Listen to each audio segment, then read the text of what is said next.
Hello, my name is Jiso, and this is Shōbōgenzō, and I'm going to start with Chapter 1, Fascicle number 1, I think we can call it, Bendowa, a talk about pursuing the truth.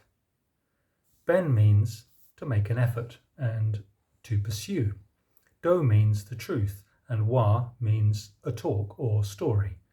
Master Dōgen usually used the word bendo to indicate the practice of zazen, so Bendowa means a talk about pursuing the truth or a talk about the practice of zazen. This volume was not included in the first edition of Shōbōgenzō. It was found in Kyoto in the Kanbun era, 1661 to 1673, and added to Shōbōgenzō when the 95-volume edition was edited by Master Hangyo Kozen in the Genroku era, 1688 to 1704. When the Buddha Tathagatas, each having received the one-to-one transmission of the splendid Dharma, experience the supreme state of Bodhi, they possess a subtle method which is supreme and without intention.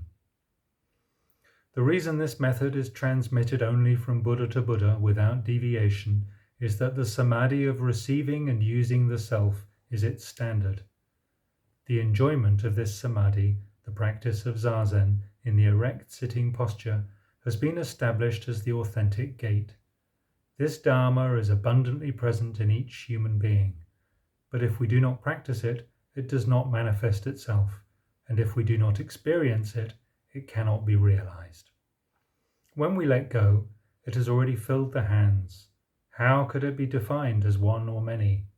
When we speak, it fills the mouth. It has no restriction in any direction. When Buddhas are constantly dwelling in and maintaining this state, they do not leave recognitions and perceptions in separate aspects of reality. And when living beings are eternally functioning in this state, aspects of reality do not appear to them in separate recognitions and perceptions. The effort in pursuing the truth that I am now teaching makes the myriad dharmas real in experience. It enacts the oneness of reality on the path of liberation.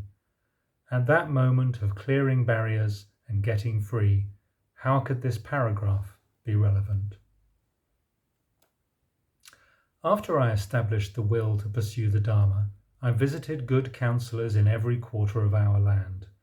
I met Myozen of Kennen Temple.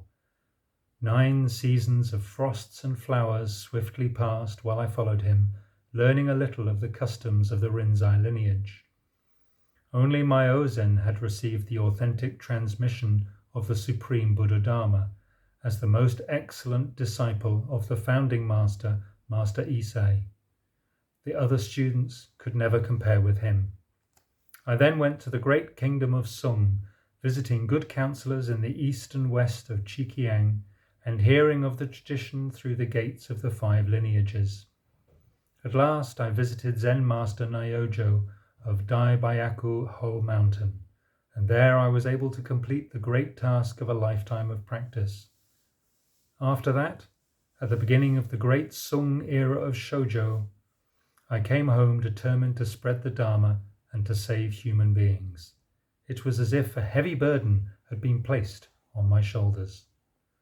Nevertheless, in order to wait for an upsurge during which I might discharge my sense of mission, I thought I would spend some time wandering like a cloud, calling here and there like a waterweed in the style of the ancient sages. Yet, if there were any true practitioners who put the will to the truth first, being naturally unconcerned with fame and profit, they might be fruitlessly misled by false teachers and might needlessly throw a veil over right understanding. They might idly become drunk with self-deception and sink forever into the state of delusion. How would they be able to promote the right seeds of prajna or have the opportunity to attain the truth? If I were now absorbed in drifting like a cloud or a waterweed, which mountains and rivers ought they to visit? Feeling that this would be a pitiful situation, I decided to compile a record of the customs and standards that I experienced firsthand in the Zen monasteries of the great kingdom of Sung, together with a record of profound instruction from a good counselor, which I received and maintained.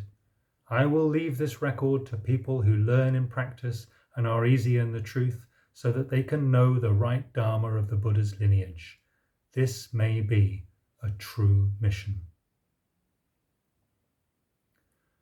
The sutras say the great master Shakyamuni at the order of Vulture Peak transmitted the Dharma to Maya Kasyapa.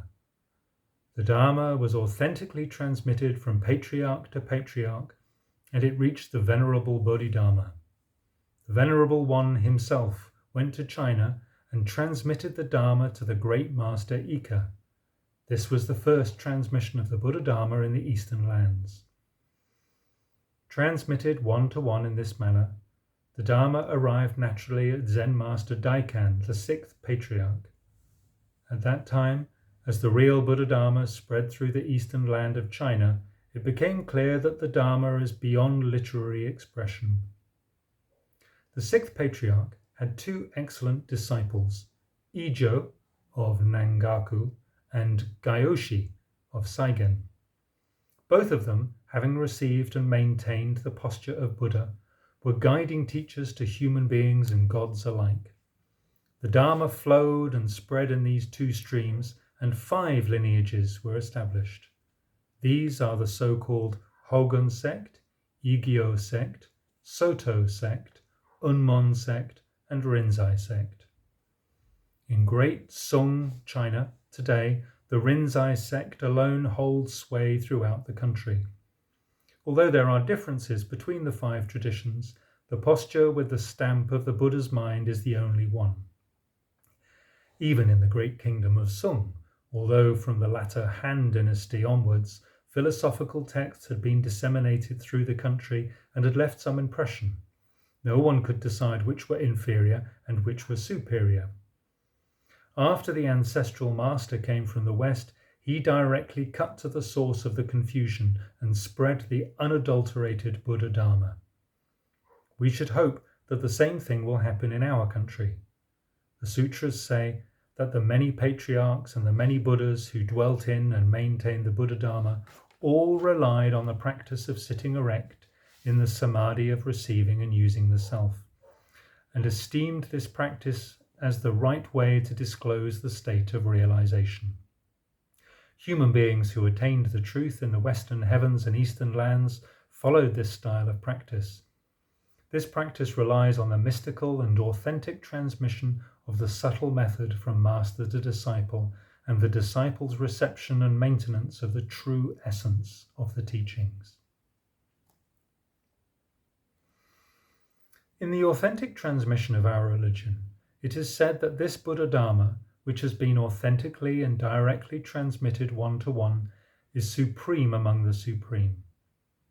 After the initial meeting with a good counselor, we never again need to burn incense, to do prostrations, to recite Buddha's name, to practice confession, or to read sutras. Just sit and get the state which is free of body and mind. If a human being, even for a single moment, manifests the Buddha's posture in the 3 forms of conduct, while that person sits up straight in samadhi, the entire world of Dharma assumes the Buddha's posture, and the whole of space becomes the state of realization. This practice thus increases the Dharma joy that is the original state of the Buddha Tathagatas, and renews the splendor of their realization of the truth. Furthermore, throughout the Dharma worlds in 10 directions, ordinary beings of the 3 states and the 6 states all become clear and pure in body and mind at once. They experience the state of great liberation, and their original features appear. Then all Dharmas experience and understand right realization, and myriad things each put their Buddhist body into practice. In an instant, they totally transcend the limits of existence and understanding. They sit erect as kings of the Bodhi tree. In one moment, they turn the great Dharma wheel which is the unequaled state of equilibrium, and they expound the ultimate, unadorned and profound state of prajna. These balanced and right states of realization also work the other way, following paths of intimate and mystical cooperation, so that this person who sits in zazen steadfastly gets free of body and mind, cuts away miscellaneous impure views and thoughts accumulated from the past, and thus experiences and understands the natural and pure Buddha Dharma. Throughout each of the infinitesimal, innumerable seats of the truth of the Buddha Tathagatas, the practitioner promotes the Buddha's work and spreads its influence far and wide over those who have the ascendant makings of Buddha, thus vividly uplifting the ascendant real state of Buddha. At this time, everything in the universe in 10 directions, soil, earth, grass and trees, fences, walls, tiles and pebbles, performs the Buddha's work. The people that receive the benefit thus produced by wind and water are all mystically helped by the fine and unthinkable influence of the Buddha, and they exhibit the immediate state of realization.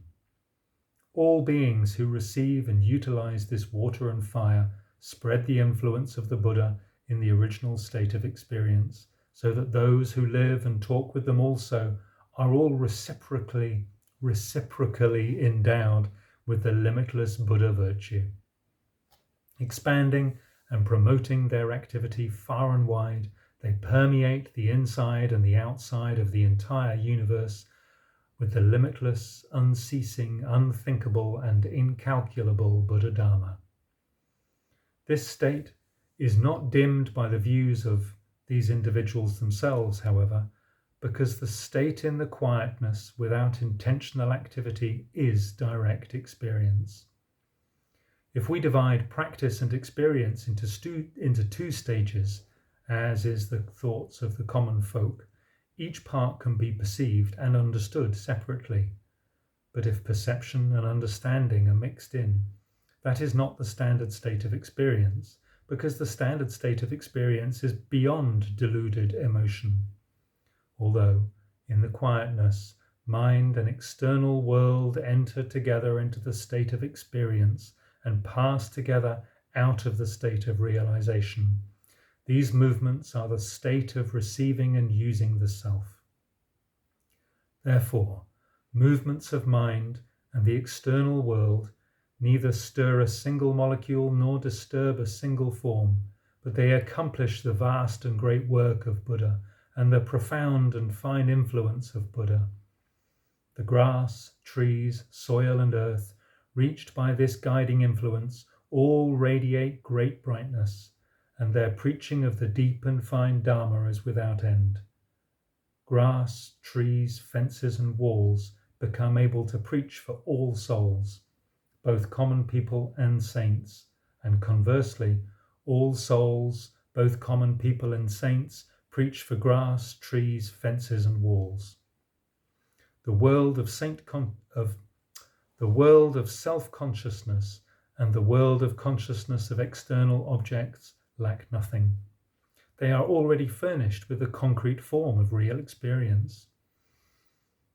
The standard state of real experience, when activated, allows no idle moment. Zazen, even if it is for only one human being sitting for one moment, thus enters into mystical cooperation with all dharmas and completely penetrates all times. And it therefore performs, within the limitless universe, the external work of the Buddha's guiding influence in the past, future, and present.